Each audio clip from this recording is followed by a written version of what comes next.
Welcome to Never Again is Now, a podcast about anti-Semitism. Our topic today is the role of US Congress in stopping anti-Semitism in America. I'm Evelyn Marcus, and in addition to being a psychologist, I'm featured in the documentary about anti-Semitism, Never Again is Now. I'm a Dutch Jew and a daughter of Holocaust survivors. In 2006, I immigrated to the United States because of the rising anti-Semitism in Europe. I am Phyllis Zimbler Miller. I grew up in Elgin, Illinois, small Midwestern town near Chicago. It was not a Holocaust community.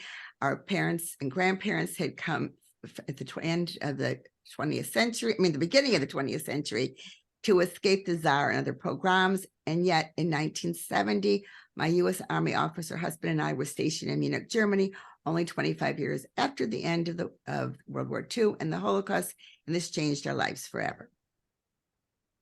Our guest today is Sarah Stern. She's the founder and president of the Endowment for Middle East Truth, EMET, a pro-American and pro-Israel think and policy institute in Washington, D.C. Sarah has over 4 decades of experience working with policymakers on Capitol Hill, as well as members of the Israeli parliament. She has been involved with numerous legislative initiatives on Capitol Hill, such as relocating the U.S. Embassy to Jerusalem and amendments to stop anti-Israel biases in higher education. Sarah has published and appeared in various mainstream and Jewish media in America and Israel. Sarah, it's an honor to have you on our show. Welcome, and thank you for coming on.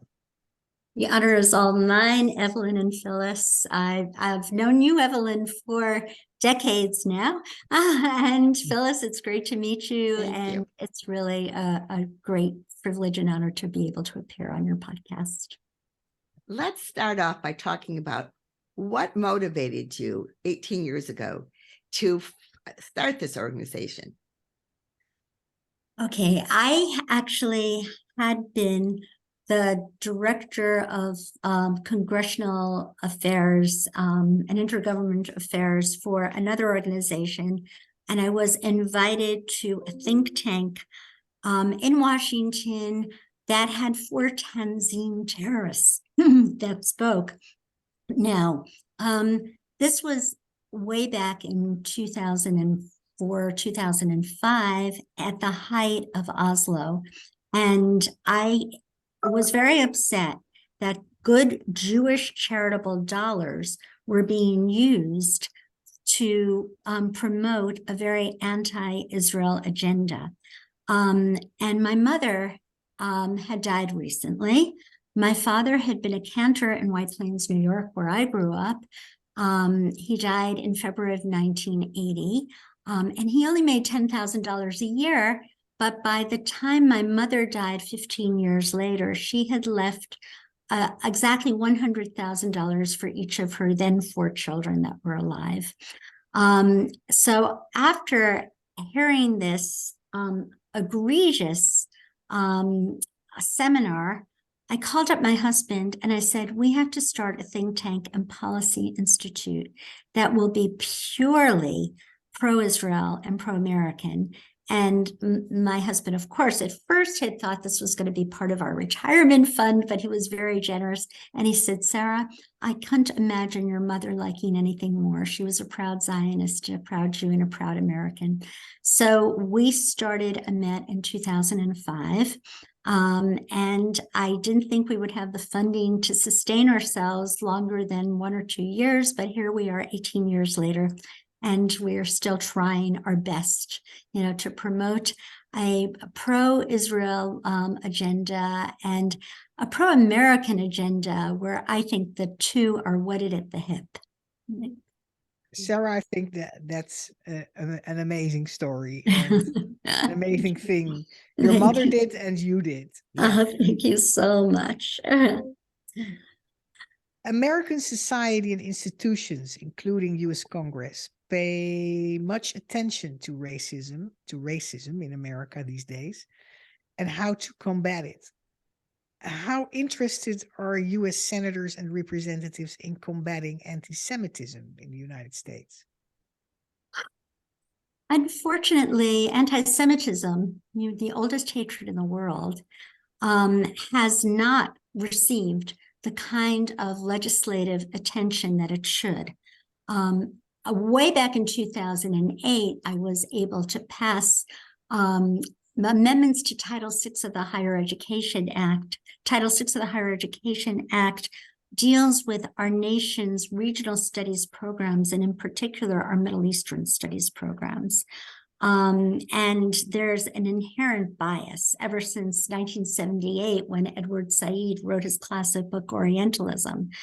And those amendments called primarily for a wide range of perspectives and a diversity of viewpoints within our Middle Eastern studies programs. They have been summarily overlooked and ignored. If you go to certain schools like Columbia University, where I went to school many, many years ago, it is almost impossible to cross the threshold into a classroom without listening to a stream of very, very overt anti-Israel biases, and it crosses the border many, many times into anti-Semitism. Way back, well, not that way back, but during the Trump administration in 2019, he passed an executive order, as you know, giving certain protections to Jewish students on college campuses and also in the kindergarten through 12th grade programs. However, these protections have been overlooked and ignored. It has to go through a certain process, and the Biden administration has upheld the executive order, but in the entire time that President Biden has been in office, there has only been one school that they've investigated, University of Vermont, and we know that the problem has reached epidemic proportions. Yeah. We are trying really, really hard to promote the Anti-Semitism Awareness Act, which would give Jewish students the exact same rights as any other minority group, Jewish students and other religious minorities. And this act is going to be introduced by Senator Tim Scott, who is a Republican from South Carolina. And to be really honest, we've been having a very difficult time trying to get a Democratic lead co-sponsor, and nothing can pass unless it's bipartisan. Mm-hmm. But right now, we're also working with some other offices, and I have to write it up, to have a congressional bipartisan sense of Congress resolution affirming the IRA definition of anti-Semitism, which we think would be very good because the 21st century breed of anti-Semitism is anti-Israelism and anti-Zionism.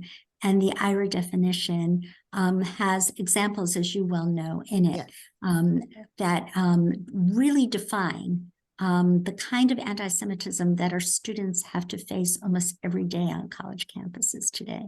Yeah, which is anti-Semitism directed at the one and only Jewish state. Right. And its right to exist. Right. Could you explain, before we go on, what this amendment would do? In other words, what rights do Jewish students not have right now that this amendment would give them?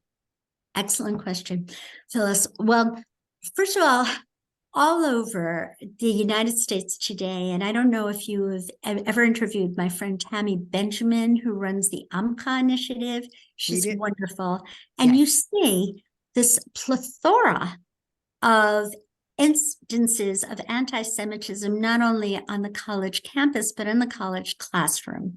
And what the Anti-Semitism Awareness Act would do would be to affirm the IRA definition of anti-Semitism, number one. And number two, once it is passed and it's made an amendment to the 1964 Civil Rights Act, then the Department of Civil Rights or the Office of Civil Rights, rather, within the Department of Education would have to go from college campus to college campus and from K through 12 school to K through 12 school and educate the deans, the presidents, the principals of what anti-Semitism really is. And when they would cross the border, they would have to have in-service meetings. They would have to issue pamphlets defining anti-Semitism, because right now, university presidents and principals of K through 12 schools say, I don't recognize it when I see it. And when somebody has a rally, saying, free Palestine from the river to the sea, Palestine should be free, or call somebody an effing Zionist pig, they say that's free speech. But of course, and not anti-Semitism. And not anti-Semitism. And we have, one example after another of not only where the students say that, but professors say that. As you know, Stand With Us is now taking George Washington University to court and a lawsuit because they have a diversity, equity, DEI, diversity, inclusion psychology professor who's made the students feel incredibly uncomfortable. The Jewish students. Yeah, and when you see her tweets, she had tweeted when Israel sent humanitarian and medical aid to Lebanon, F Israel, F your aid, give back the land, things like that. Now she's teaching diversity, equity, and inclusion, and she herself is such a racist against Jews, and she's made the Jewish students feel very uncomfortable. And is this the mandatory course? Yes. Right. And all students have to take this course. All students who are getting a master's or a PhD in psychology, and they went to the dean and complained and said, well, you can disenroll in this class, but we have no guarantees that she's not going to be the only professor to teach it next year. John Hopkins University, we had another TA who posted on her Twitter feed, moral dilemma, do I have to grade my Zionist kids the same way? And a lot of them said, F them, be a good TA and give them a failing grade. It's horrible. And there is absolutely no litmus test that the professors have to go through against anti-Semitism. But if, God forbid, they said the same thing about Black, Hispanics, or any other minority group, they would be thrown off the campus. So we simply want to give our Jewish students the very same protections that other minority groups have on college campuses today. And so if I understand you correctly, Sarah, there is a law that says that this behavior is not okay, but it's not enforced and also not implemented in schools. Well, there are no policies implemented in schools, right, to really focus on and to train people in recognizing when the border, or how do you say, when it starts to be anti-Semitic, when you criticize. Right, exactly. Right. There's a wonderful piece, it's actually up in today's Jewish Journal, about the Israeli students at Harvard University who are being singled out, and the Jewish students. It is so horrific. Somebody who wasn't even Jewish went on Israeli trek and he was barred, and which is just like a hiking program through Israel. He was barred from participating in any kind of dialogue with the kids that posted hateful things with him. In a Sunni university, there were two students who had been sexually assaulted. So they started a sexual assault awareness club. You know about this, right? Mm-hmm. They were barred from their very same club when they realized that they were Jewish and Zionists. I mean, it is it is very, very difficult to be a proud Jew or proud Zionist on campus today, and certainly in college classrooms. Columbia University has so many programs that are basically there to preach anti-Semitism. There's a program in Palestine studies, there's a program in Iranian studies. They have these professors that make you feel that you are the moral equivalent of a child murderer if you say that you're a Zionist. And that has happened when at Columbia University, this happened several years ago, when somebody gave one of his anti-Zionist speeches, one of the professors, and he spoke about how these Israeli soldiers are massacring Palestinians. And a student raised his head and he said, I went through the IDF, and he was interrupted. And he said, you went through the IDF? How many Palestinian children have you killed? Could you imagine? Our kids are being assaulted.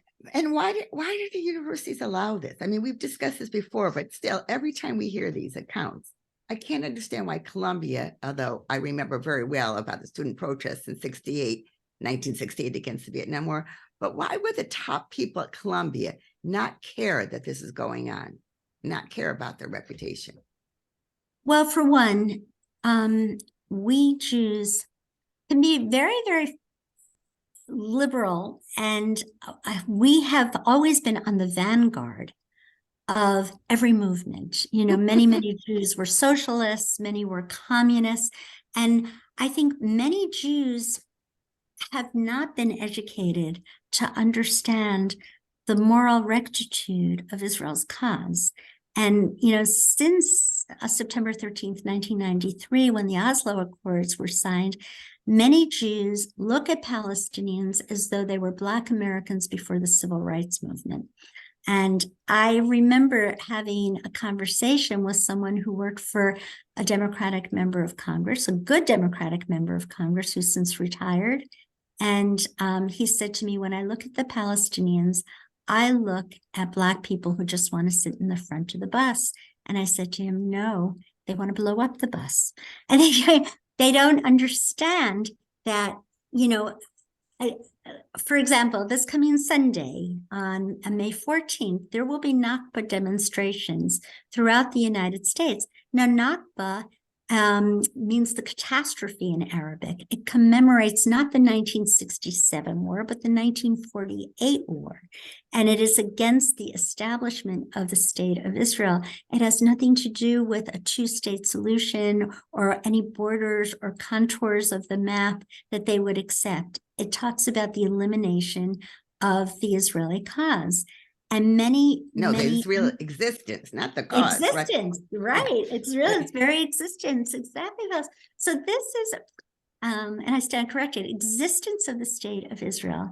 And this is where it crosses the line. Now, on May 15th, Congresswoman Rashida Tlaib, I was just informed, is going to have something in the Congressional Visitors Center for the Nakba. And one of my board members just pointed this out to me. Can we have something alongside her? We'll probably be shouted down because Jews are polite and the other side isn't. I don't know, this was just pointed out to me a few minutes ago, but we have got to mobilize ourselves better. Right now, we are really in jeopardy of losing support among young Jews, who many of whom have not been firmly rooted in the Zionist cause, and many of whom have been brought up to feel that liberalism is Judaism. And, if you feed homeless people on Christmas Day, or you build in Habitat for Humanity during spring break, you're a good Jew. And so they're feeling, I'm more compassionate than you are. I feel for the underdog. I feel for the Palestinian. And all of us do, to feel for the Palestinian, however, not to the demise of the existence of the state of Israel. Yeah. And I feel it's incredibly important for people to understand what it is that Israel has gone through, since really predating the establishment of the State of Israel, since 1937 with the Peel Commission and 1947 with the UN Resolution 181, and the Khartoum Conference of 1967 with the 3 no's, and then in 2000 and during Oslo with the incredible offer of Ehud Barak. May 25th, 2000, and then 2008 from Ehud Olmart's very, very far-reaching. Israel has always tried to have a two-state solution, but the other side doesn't want to share the pie. They want the entire pie. So, and our Jewish students don't know this. So I think, and sometimes I've spoken to Jewish students and they want to reject it. Their mind has already been made up and they've said, that's Zionist propaganda, and they just don't know the facts. It's horrible. It's just horrible. Yeah. And I also think they don't know the facts about what happened to the Jews of Europe when there was no Israel. That's right. That's even more basic problem, I think. Basic, and I am very worried that, Israel is out there alone right now. And every time Israel, as it's doing today, responds to attacks, and Israel is responding to attacks from Palestinian Islamic Jihad in Gaza. There are demonstrations talking about the disproportionate number of Palestinians that have been killed. But of course, they have forever used their people as human shields, and their children, they hide behind their children. It's outrageous. So I know that Israel tries incredibly hard to just pinpoint those who are in charge of the terrorism, and to avoid any kind of collateral damage or civilian casualties. But they're in a lose-lose situation. It's very tough. Sarah, you explained before earlier in this show that U.S. senators and representatives are not always aware of themselves of what is anti-Semitic and what is legitimate criticism of Israel, not always aware of that a lot of the anti-Semitism is directed against Zionism and the Zionist affiliation of most Jews in America, and also of students. What I'm wondering is you also work with the Israeli parliament. Is the Israeli government aware of the erosion, the pressure on Jews and Zionist Jews in America, and also non-Jews, the pressure that is on them for being for Israel or for even the existence of Israel? Are they aware of that propaganda that is now getting so internalized by so many Americans? I think that they are. I know that they are. I know, look, it's a very, very old problem. And I know that the Israeli government has been very aware. I have to say that we have an ambassador for anti-Semitism who works with foreign nations, and they have accepted the IRA definition. Most foreign nations, Western foreign nations, have accepted. Our own U.S. Department of Education has not accepted what our State Department has promoted as the IRA definition of anti-Semitism. And when we speak to members of Congress about this, especially, I hate to say it, but it's true, on the Democratic side, they say, we don't want to push the administration's hand. We don't want to be too forceful about that. As you know, there are two definitions: the International Holocaust Remembrance Alliance definition, and then there's the Jerusalem definition, ironically called the Jerusalem, which deletes any reference to the present plague of anti-Semitism against the very existence of the one Jewish state, the State of Israel. So and the Conference of Presidents of Major American Jewish Organizations has supported the IRA definition. And this is what we've said, at least 53 out of the 55 organizations listed. And mainstream Jewish organizations do. This is not a right-wing thing. It's only the extreme left, like J Street, and Jewish Voices for Peace and these others that have not accepted it. Yet, for some reason, we're having a very hard time getting Democratic members of Congress to appreciate and understand how essential this is. So that's one of our many challenges today. But the government of Israel knows this, and it's kind of crept up on them all of a sudden. I know at the very beginning of Israel's existence, they weren't putting too many resources into this. I know that they do have ambassadors on college campuses they're trying, but who listens to them? It's only a small pre-selected group of people who are already Zionists, but the vast multitude of students think Zionism is passé. They don't want to be reminded of the Holocaust. They think it's ancient history, even Jewish students. And they don't realize how imperiled today the state of Israel is by the Iranian nuclear bomb and by all of the terrorist proxies that Iran has today on every single one of Israel's borders. So, God forbid, I don't even want to think about it. I have children living in Israel, but Let's go back to Congress for a moment, though. What is anything happening besides the amendment? Is Congress doing anything, and what can they do more?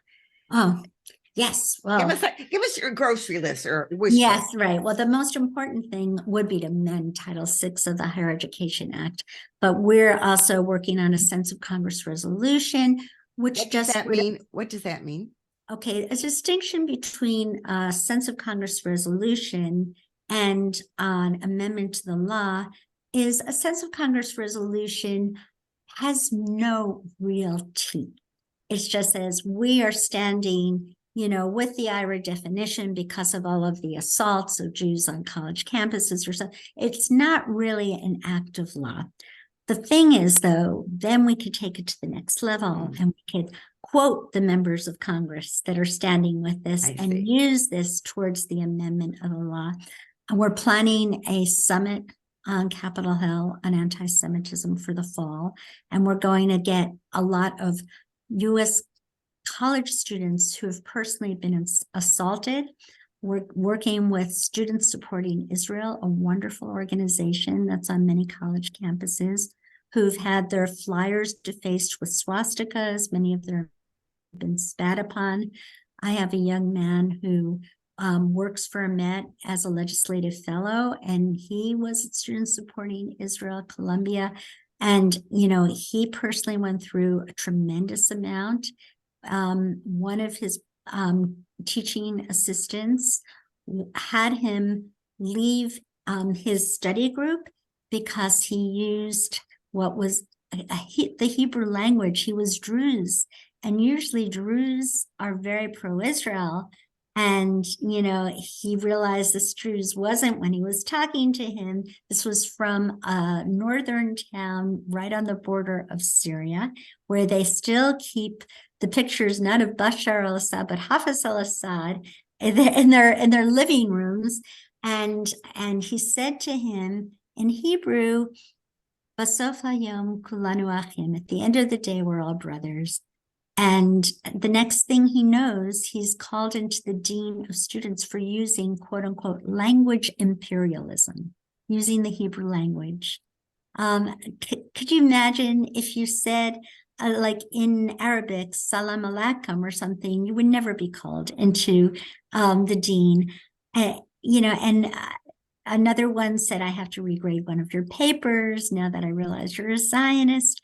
This is just, it is outrageous. It gives me, as a European Jew, it gives me chills because it really goes further than anything I've heard of in Europe these days, but it does sound awfully a lot like the 1930s.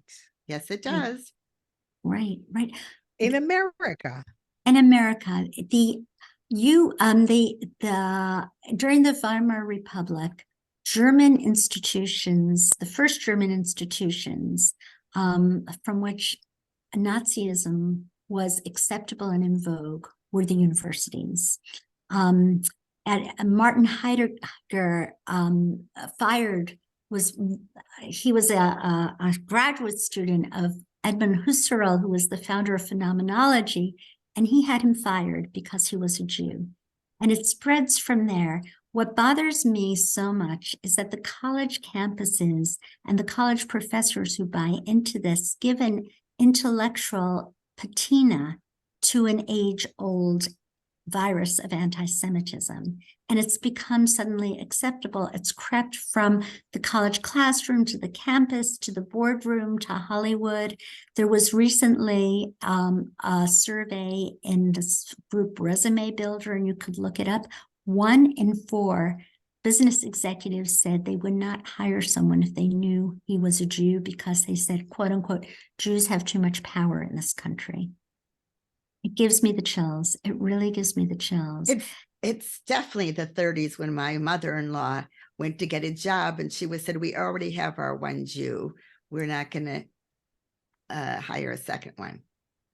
Yeah, it is an outrageous that suddenly, the memories of the Holocaust are becoming distinct, and people, it has become socially acceptable to be anti-Semitic again. I think the Holocaust might have bought us 50 years in America, where the anti-Semites were not in public. Now it is much more overt, and it's very, very frightening. Evelyn, do you have the next question? How do you think, Sarah, our individual listeners could help in stopping anti-Semitism? Well, if you're listening from the United States, call, email, write your congressman, tell them that you want them to support the Anti-Semitism Awareness Act, which is about to be introduced by Senator Tim Scott of South Carolina. That would be amazing. Or say, we will be introducing, not me, but we'll help ghostwrite a sense of Congress resolution at the very, very minimal, which will endorse the IHRA definition of anti-Semitism. I think that would at least bring us somewhere. If anybody wants, you could look on my website under action alerts, and everything is written down very clearly and very specifically about the Anti-Semitism Awareness Act and why it is so necessary. Would you please give the URL now of your website? Yeah, it's www.amet, for Endowment for Middle East Truth online. It's one word, .org, ametonline.org. So emetonline.org. Right. Correct? Okay. Okay. Right. And if you look under action alerts, press releases, and action alerts, you could pull that up. Excellent. And as we come to the end of this really fascinating episode, do you have any last words that you'd like to share? I think that when it's 5 minutes to midnight, suddenly Jews wake up. I think it's 5 minutes to midnight now, and it's time for Jews to wake up. Thank you so much, really. It's such a pleasure being on your program. Well, thank you. And I think your 5 minutes to midnight is very true. And hopefully our listeners will act on your words and what we promote as action in our programs. We thank our listeners. For those of you who have not yet seen Evelyn's documentary, Never Again Is Now, you can do so on Amazon or YouTube, and that will help you, hopefully encourage you to act. And you can learn more about my free nonfiction Holocaust theater play, thinedgeofthewedge.com, which is historical, but also encourages young people to speak up today. And as we end every show, we say, please, without putting yourself in physical harm, Whenever you can, speak up against anti-Semitism and all hate. Thank you so much.